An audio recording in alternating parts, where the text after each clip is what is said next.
Welcome to Sasi media. இந்த வீடியோவில் big Boss season 10 ஆரம்பிக்க போகுது. அது எப்போ ஆரம்பிக்க போகுது அப்படிங்கிறத ஒரு ப்ரோமோ வழியாக சொல்லியிருக்காங்க. நெக்ஸ்ட்டு வந்து பார்த்திங்கன்னா இந்த வாட்டி இந்த பிக் பாஸ் எப்படி இருக்க போகுது அப்படிங்கிறதையும் அந்த ப்ரோமோவிலேயே சொல்லியிருக்காங்க. சரி, பிக் பாஸ் பற்றின சுவாரஸ்யமான விஷயங்களை தான் இந்த வீடியோவில் பேச போகிறோம். நீங்கள் இன்னும் நம்ம சேனலை சப்ஸ்கிரைப் பண்ணால் சப்ஸ்கிரைப் பண்ணிடுங்க. அதுக்கு முன்னாடி நம்மளுடைய ஃபேஸ்புக் பேஜை ஃபாலோ பண்ணால் ஃபாலோ பண்ணுங்கள். அதோடைய லிங்க்கு டிஸ்கிரிப்ஷனில் கொடுத்துருக்கேன். ஃபஸ்ட்டு எடுத்தோடனே ஒரு 2 நாளைக்கு முன்னாடி ஒரு ப்ரோமோ ஒன்று விட்டுருந்தாங்க. அந்த ப்ரோமோ பார்த்தீங்கன்னா வெறும் 10 22 வாட்டி வர மாதிரி 22 27 வர மாதிரி காமிச்சிருக்காங்க. ஒரு 22 இடத்துல 10 அதை மையப்படுத்தியே கொண்டு வந்திருந்தாங்க. ஏஐயில் ஜெனரேட் பண்ணியிருந்தாங்க. இதில் முக்கியமான ஒரு விஷயம் என்ன அப்படின்னு பார்த்தீங்கன்னா, இது வந்து ஒரு லாங் வீடியோவாக வராமல் ஒரு ஷார்ட் வீடியோவாகவே போட்டிருந்தாங்க. பெரும்பான்மையானோர் அதை பார்க்க தவறிட்டாங்க. நானுமே பார்க்க தவறிட்டேன். அதுக்கப்புறம் சமீபத்தில் ஒரு யூடியூபர் ஒன்று போட்டிருந்ததுக்கப்புறம் தான் நானே அதை போய் கவனித்து பார்த்தேன். அதில் முக்கியமான ஒரு விஷயம் மட்டும் ஓப்பனிங்லேயே சொல்லிட்டாங்க, 10:37 அப்படின்னு சொல்லி. இந்த 10:37 அப்படின்னும்போது 10வது சீசன் இன்னும் 37 நாள் இருக்குது அப்படிங்கிறத கனெக்ட் பண்ணுறாங்க. அந்த 37 கனெக்ட் பண்ணி பார்க்கும்போது செப்டம்பர் 6ஆம் தேதி கரெக்டாக வந்துடுது, சண்டேயில் வருது. ஸோ அதுவே கன்ஃபார்ம் பண்ணிட்டாங்க, வர பிக் பாஸ் வந்து வர செப்டம்பர் 6 தொடங்க போகுது அப்படின்னு. ஏற்கனவே அந்த மகா சங்கமம் சொல்லியிருந்தேன் இல்லையா, 6 ஸ்டேட்டில் ஒரே நாளில் தொடங்க போகிறாங்கன்னு. அதுதான் இங்கேயும் வந்திருக்கு. நான் என்ன நினச்சேன்னா, இந்த வீக்கோடைய அந்த மந்தோடைய கடைசி லாஸ்ட் வீக் வந்து ஆரம்பிப்பாங்க அப்படின்னு தான் நினச்சேன். பட் ஃபஸ்ட்டே ஆரம்பிக்க போகிறதா அவங்க சொல்லிட்டாங்க. அப்படின்னா அப்போ அந்த காமன் மேன் ஷோ எப்போ ஆரம்பிக்கும் போதுன்னா இந்த மாதம், அதாவது ஆகஸ்டுடைய 2வது வீக்கில் கண்டிப்பாக ஆரம்பிச்சிருவாங்க. ஆரம்பித்து அதுலேருந்து ஒரு ஆளை தேர்ந்தெடுத்திருப்பாங்க. ஆல்ரெடி தேர்ந்தெடுத்து வச்சுருப்பாங்க. அவனுங்க சும்மா உருட்டுற மாதிரி உருட்டி ஒருத்தனை கூப்பிட்டு வர போகிறாங்க அப்படிங்கிறது தான் இது நடக்க போகுது. சரி, இந்த வாட்டி பிக் பாஸ் எப்படி இருக்க போகுது? நான் வந்து ஏற்கனவே பிக் பாஸ் 19 வந்து அரசியல்வாதி மாதிரி வர்றதுக்கு வாய்ப்பு இருக்குதுன்னு சொன்னோம் இல்லையா. இப்போ அதுலேயே ஒரு குழு கொடுத்துட்டாங்க, கார்னிவல் அப்படின்னு. ஸோ கார்னிவல் அப்படின்னும்போது ஒரு கொண்டாட்டத்தை குறிக்கும். கொண்டாட்டம், பொழுதுபோக்கு அம்சம், இதை மையப்படுத்தி தான். ஆல்ரெடி பிக் பாஸ் அப்படிங்கிறதே கொண்டாட்டம், பொழுதுபோக்கு தான். அது என்னடா ஸ்பெஷலாக மென்ஷன் பண்ணியிருக்கீங்க அப்படின்னா, இந்த வாட்டியான டேக்லைன் அதுதான் அப்படிங்கிறது. இப்போ ஒவ்வொரு வாட்டியும் ஒன்று பண்ணுவாங்க இல்லையா, வித்தியாசமாக பண்ணுறதுக்கு. ஒரு 8வது சீசன் பாய்ஸ் vs கேர்ள்ஸ் அப்படின்னு கொண்டு வந்தாங்களே, அந்த மாதிரி தான் இதையும் கொண்டு வர ட்ரை பண்ணுறாங்க அப்படிங்கிறது நல்லா தெரியுது. சரி, இதில் வந்து யார் யார் வரப்போகிறா அப்படிங்கிற மாதிரி ஒரு லிஸ்ட்டு ரெடி பண்ணுறாங்க. மகாநதி சீரியலில் நடித்தவங்க, அந்த ஃபரீனா, முக்கியமாக அந்த பிக் பாஸ் சீரியலில் நடித்தவங்க, விஜய் டிவி சீரியலில் நடித்தவங்கள தான் கொண்டு வர போகிறதா சொல்கிறாங்க. பட் அந்த லிஸ்ட்லாம் இன்னும் நாள் இருக்குது. அதுக்குள்ளே நம்ம இப்போ சொல்ல தேவையில்லை அப்படிங்கிறது தான். ஏன்னா ஒரு 2-3 பேர் சொல்லிட்டாங்க. இருந்தாலும் எனக்கு அதில் நம்பிக்கை இல்லை. நம்ம கேட்குறவர் அந்த மாதிரியான லிஸ்ட்லாம் நம்மக்கிட்ட சொல்லலை. அதனால் நான் அதை உங்கள்கிட்ட கொடுக்க விரும்பலை, பொய்யான தகவலை. சரி, இப்போ இந்த கார்னிவல் அப்படின்னும்போது பிக் பாஸோடைய 16ல் இதை ஆரம்பிச்சிருக்காங்க. ஒரு சர்க்கஸ் கூடாரம் மாதிரி அதை அமைச்சு அதை வந்து அந்த வீட்டையே வச்சுருக்காங்க.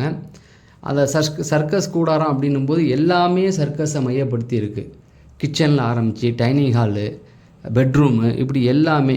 அப்போ அதுலேயே நமக்கு வந்து பொழுதுபோக்கு, என்டர்டெயின்மெண்ட் உள்ளே வந்துடுது இல்லையா. அப்போ நம்ம ஒரு விஷயம் பண்ணும்போது அந்த சர்க்கஸை மையப்படுத்தி இருக்கிறதுக்கு நிறைய வாய்ப்புகள் இருக்குது அப்படிங்கிற மாதிரி சொல்கிறாங்க.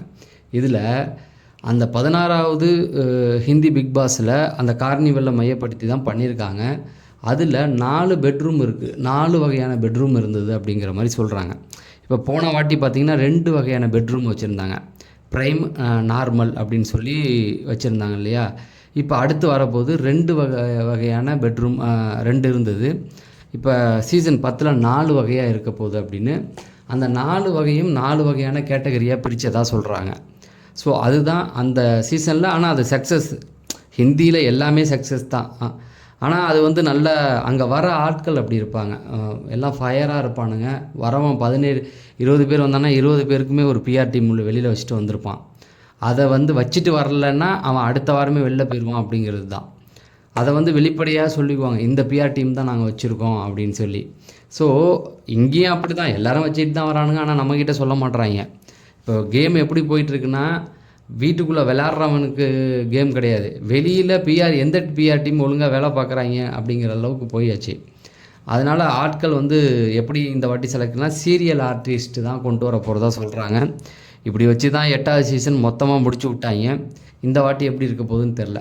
சரி, அதில் அந்த கார்னிவல் சொன்னோம்ல 16வது சீசன் பிக் பாஸில், அதில் முக்கியமான ஒரு விஷயம் என்ன நடந்ததுன்னா, பிக் பாஸ் உள்ளே இறங்கியிருக்காரு அப்படிங்கிறது தான். அதாவது பிக் பாஸும் ஒரு கண்டஸ்டண்ட்டாக உள்ளே வந்திருக்காரு. ஆனால் அவருடைய உடல் வராது. பிக் பாஸ்னாவே குரல் தானே, அந்த குரல் வந்திருக்கு. அப்படின்னா ஏதாவது போட்டி வந்தால் அவரும் வந்து ஒரு சேலஞ்சு பண்ணுவாராம் இறங்கி. உன்னால் முடிஞ்சால் நீ இதை பண்ணிப்பார் அப்படின்னு சொல்லி ஒரு சேலஞ்சு பண்ணுவாராம். ஜெயிச்சா உனக்கு நான் இதை தரேன் அப்படின்னு. அதான் சொல்கிறேன்ல, அவர் இறங்கி விளையாட மாட்டார், ஆனால் சேலஞ்ச் பண்ணுவாராம். இப்போ நீங்கள் ஒரு கேம் விளையாடுறீங்க அப்படின்னா, நான் உங்களுக்கு வந்து ஒரு சேலஞ்சு கொடுப்பேன். உன்னால் முடிஞ்சால் நீ இதை ஜெயிச்சு காமி, நான் உனக்கு இது தரேன் அப்படின்னு சொல்லுவாராம். ஸோ அப்போ நீங்கள் அந்த கேம் விளையாடுறீங்களா, அவரும் அதில் ஒரு பார்ட்டாக ஆயிடுறாரு இல்லையா?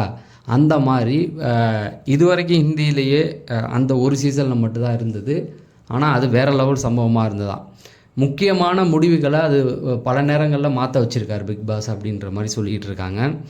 அதாவது ஒரு கேமில் ஜெயிக்க வேண்டியவரை மாற்றி இன்னொருத்தர் ஜெயிக்க வைக்க வேண்டிய ஒரு சூழல், அந்த மாதிரி இடங்கள்லாம் அது கை கொடுத்துருக்கு அப்படிங்கிறது. அது என்னென்னா அவங்க டீமில் உள்ளவங்களும் ஜெயிக்க வைக்கிறதுக்கான ஒரு முயற்சி அப்படிங்கிறாங்க.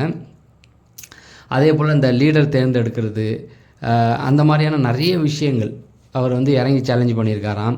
அதே போல் அந்த நாமினேஷன் ப்ராசஸ்லாம் வரும்போதும் சேலஞ்ச் பண்ணி அதுலேயும் நிறைய மாற்றங்கள். இதுலேயே கேமை வந்து நிறைய சூடு பிடிச்சிச்சு அப்படிம்பாங்க.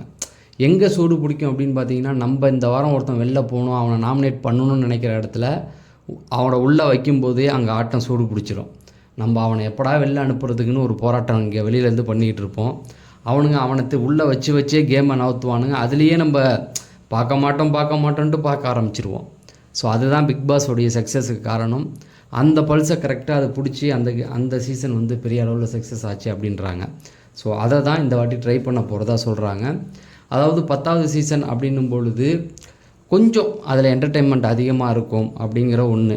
2வது 10ங்கிறது ரொம்ப ஒரு முக்கியமான சீசன் தானே. 1 எப்படியோ அதே போல் தான் 10ம், அது ஒன்று. 2வது பார்த்திங்க அப்படின்னா பிக் பாஸே உள்ளே இறங்க போகிறாரு. ஒரு ஆட்டம் பாட்டம் கொண்டாட்டத்தை மையப்படுத்தி இருக்க போகுது அப்படிங்கிற மாதிரி சொல்கிறாங்க. அப்படின்னா நீங்கள் நல்லா யோசித்து பார்த்தீங்கன்னா, ஆட்டம் பாட்டம் கொண்டாட்டம்னா சினிமா சீரியல்லேருந்து வராங்க, எல்லாருக்குமே டான்ஸு பாட்டு ஆக்டிங் எல்லாமே வரும். அதை மையப்படுத்தி வீட்டுக்குள்ளே நிறையா பண்ணலாம். டான்ஸு இப்போ போன சீசன்லாம் வந்து இந்த டான்ஸ் மாரத்தான்லாம் இல்லாமலே போச்சு. அது என்னமோ தெரியல, போன சீசனில் மட்டும் வைக்கல. முந்தின சீசனில் 7வது சீசன்லாம் மாசாக வச்சுருந்தாங்க, அது வேறு. அதை கடைசியில் கொண்டு போய் வச்சுருந்தாங்க. போன சீசன்லாம் இல்லை. அதனால் இந்த சீசன்லாம் அதெல்லாம் கொண்டு வரதுக்கு நிறைய வாய்ப்புகள் இருக்குது. கேமில் நிறைய மாற்றங்கள் இருக்கும் அப்படிங்கிறாங்க. ஏன்னா விஜய் சேதுபதியே 2 சீசனில் ஓரளவுக்கு நல்லா கற்றுக்கிட்டார். போன சீசனுமே ஒரு சில இடங்களில் சொதப்பினாலும் ஓரளவுக்கு ஃபாஸ்ட்டாக கொண்டு போனார். நிறையா எங்கெங்கே கேள்வி கேட்கணுமோ அங்கெல்லாம் கேள்வி கேட்டு என்ன அதை அப்படியே ரொம்ப ஷார்ட் பண்ணிட்டார். ஒரே இன்சிடெண்ட்டை பேசி அந்த வீக்கை முடிப்பார். நீங்கள் நல்லா கவனிச்சிங்கலாம் பார்த்தீங்கன்னா, அந்த வாரத்தில் நடந்த எல்லா இஷ்யூவும் விட்டுட்டு ஒரே ஒரு இஷ்யூவை மட்டும் பேசுவார். அதில் நல்லா பார்த்தீங்கன்னா அந்த அப்பத்தா, அந்த இன்னொன்று இருந்துச்சு பிரிஜின் அவங்க ஒய்ஃபு, அந்த வாரம் பார்த்தீங்கன்னா அவங்க சாட்டர்டே நைட்டு ஒன்று பண்ணியிருப்பாங்க, போய் படுத்துக்கிட்டு கூட்டுறது. அந்த மாதிரி விக்ரம் கூட அந்த நேரத்தில் அவங்கள தான் இன்சார்ஜாக விட்டுருப்பார். அன்றைக்கி நைட்டு அவங்க கூட்டியிருக்க மாட்டாங்க, ஜெயிலுக்கு போயிருக்க மாட்டாங்க. நீங்கள் பார்த்தீங்கன்னா அந்த வாரம் அந்த இஷ்யூ மட்டுமே பேசப்பட்டிருக்கும். அப்போனா அடுத்த வாரம் அந்த வாரத்தில் எவ்வளோ பிரச்சனைகள் நடந்தாலும் அதெல்லாம் விட்டுட்டு அந்த மாதிரி ஆயிடுச்சு.